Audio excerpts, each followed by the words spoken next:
Lately, I've been getting a lot of different questions about how I made my skirts for the Renaissance Fair. So this is a little bit more of a detailed account on how I made the handkerchief style skirt and then an overskirt that is primarily made out of scraps and rags. Okay, so it's officially time for me to kind of get things started for these skirts. To make these skirts, I'm going to go ahead and dye a lot of the fabric that I'm going to be using. Before I can go ahead and dye anything, I do need to make sure that all of my pieces are cut out. Now, normally I would just dye the entire pieces of fabric if I wanted it to have like a more cohesive look, making sure nothing was bleeding and that all the fabric was dyed together the same exact shade. But for this skirt, I really want them to be almost like they were rags or just thrown together, different pieces of fabric. So in order to achieve that look from using like the same types of fabric, I'm actually going to be dyeing these with a couple different variations amongst the tone. I want gradual ombre effects. I want some that maybe are a little splotchier than others, like they had gotten stained. So I'm going to cut a lot of pieces of fabric first in order to make the handkerchief skirt, and then make a lot of the rags for the rag skirt to be dyed separately. That way I'm able to control how each piece looks. Then after I have everything cut out, I'm going to move on to the dyeing process. The base of your handkerchief skirt is going to be two different squares. I chose to make mine both 45 inches by 45 inches, which just is the width of traditional fabric. So I ended up cutting those out first. That way the dyeing process would be easier. I plan on dip dyeing these and having the ends be a different color than the middle because I kind of want an ombre effect. I was really lucky, and when I was planning for this project, I found a whole basket at an estate sale of different torn up and stained lace pieces and doilies. I just feel like adding lace pieces are going to add a lot of texture to this. This is an old tablecloth that I had cut up for a different project, and I plan on using this for like hair accessories as well as adding texture within the rag skirt. I just used up a lot of my different scraps, and I intend to dye these, so the color didn't matter to me. Now that it's time for the dyeing process, I have these RIT dyes here. I have chocolate brown and dark green in the normal cotton RIT dye. Everything I have here is natural fiber, so I don't need any of the synthetic dyes. The biggest thing I'm going to be dyeing is going to be the two squares for the base handkerchief skirt, and then also a lot of the lace tablecloth. And that is mostly going to be done in brown. But before I can do any of that, I need to prep my water and get my dye baths all ready. I have my two different bundles of fabric. This is the green bunch, where I'm going to try my best to get these all different shades of green. This is the brown one, where I want to get some variation in these browns. Now, I had never actually dyed anything before, so this was definitely a first for me, but one thing that I learned within this process is that it's really important to add the salt and the soap with the hot water as the directions share. I ended up doing two different batches actually for a lot of this dyeing because my first one I did not leave long enough and the pieces weren't saturated, so the dye just came straight out, so I was left with a lot of pink pieces rather than brown like I originally wanted. But overall, I was really happy with how a lot of these rags turned out. I think the variation is nice and exactly what I wanted. For this larger pieces of fabric, where I just wanted the ends dyed, using a coat hanger and putting it in the cabinet worked really well to keep it up and out of the dye. For the handkerchief skirt, you're first going to fold your fabric in half and then half again, focusing on getting all of the edges as lined up as you possibly can. Okay, for the math, you're going to take your waist measurement and you're going to add a little bit of extra. I added 10 inches, and then because we have this folded into quarters, you need to divide that by 4 in order to draw out your waist measurement. Once you have those two pieces laid out on top of each other, then you can go in and trim off any extra pieces that you have.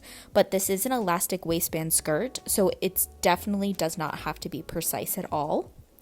Make sure that you have everything pinned together because we are going to either hand sew or using machine sew a basting stitch around the edge just to make sure that everything stays in place. The waistband is going to be made up of 4-inch wide strips. I ended up putting 2 little buttonholes, that way I could have a tie waist in addition to the elastic waistband. But once you have that all attached around your circle, then you can go ahead, close that seam. As you can see, I ended up making my strips way too long, but that is definitely easy to just cut off. And you are going to treat this like a normal elastic waistband skirt. If you're not sure how to do that, what you're going to do is first you are going to sew pretty side to pretty side around all of this. Then you're going to do a lot of folding, making sure to leave a space, that way you can add elastic in. I like using the safety pin method because it makes it easier to hold on to the elastic and make sure it doesn't get caught. Once you have the elastic within, I used 1-inch elastic. You can sew up the hole that you had and your skirt will fit. One choice that I made was to intentionally not hem the very edge of the skirt. I just wanted this piece to look a little bit more ragged, and I like how it turned out. The waistband for the rag skirt is going to be made up of another 4-inch strip. It's going to be your waist measurement with enough room to fold over for a seam.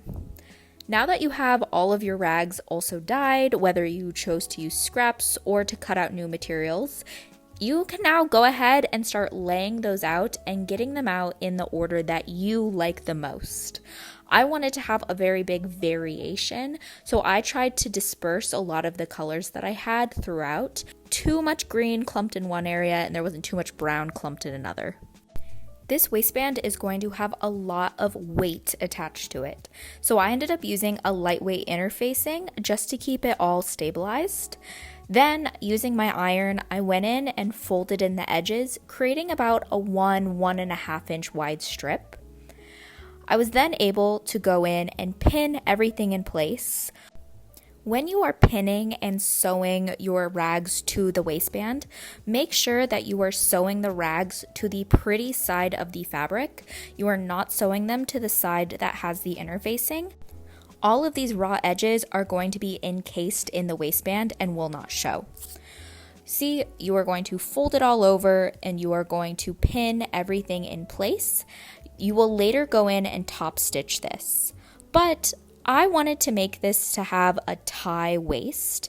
You can use ribbon for this, but I had some leftover green fabric from my corset, so I ended up using just a little bit of bias tape and running it through my machine to make 2 little ties that I'm going to secure at the end. What you are going to do is fold in the leftover fabric from your waistband, and then you are going to sandwich your tie in between that.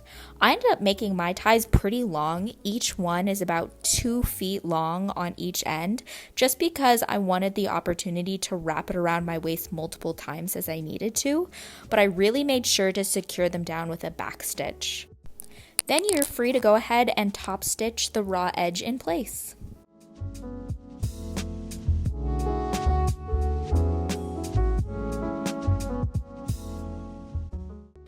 It is very warm. I cannot run the AC.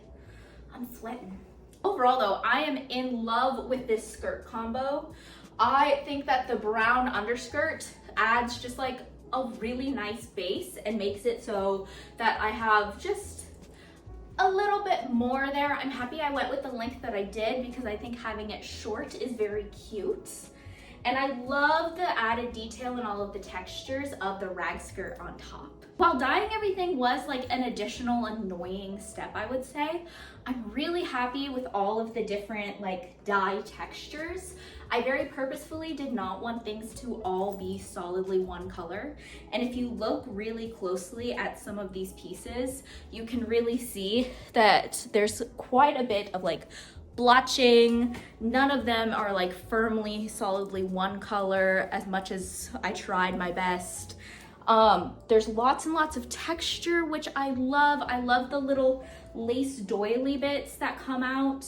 And I like that a lot of them are a little more ragged, that have like different holes. I think it makes it look like I just picked up and collected a bunch of rags and made my skirt, which is exactly the effect that I wanted it to have.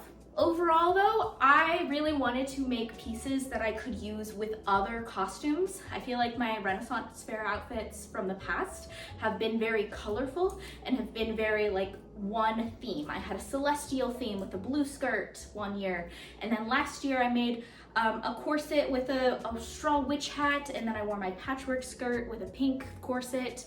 All of those things are wonderful, but it's really hard to mix and match those. Whereas I feel like having a bunch of neutrals is very true to the Renaissance Fair, and I'll be able to mix and match this rag skirt and then also this handkerchief skirt and even this green corset with a lot of outfits in the future. Also, they just look really great together, so I'm not mad about that. Overall, I had an awesome time at the Renaissance Festival, hanging out, wearing this outfit, carrying around my giant dandelion for as much as I could. Thank you so much for watching though. This was very much a tutorial. I will be putting up a vlog with making all of everything and a little bit more of the behind the scenes nitty-gritty details over there. So I will link it here if you would like to see more of a vlog rather than a tutorial. Besides that, thank you so much for watching. My name is Lauren. I put out new videos whenever I finish a project, and I really like to sew, knit, and quilt my own clothing. This was a little bit more of a fun thing that I do. I don't always post a lot of Renaissance Fair content, but this time of year when I'm getting ready to go, I almost always make something for my outfits. So thank you so much for watching, and I will see you next time. Bye!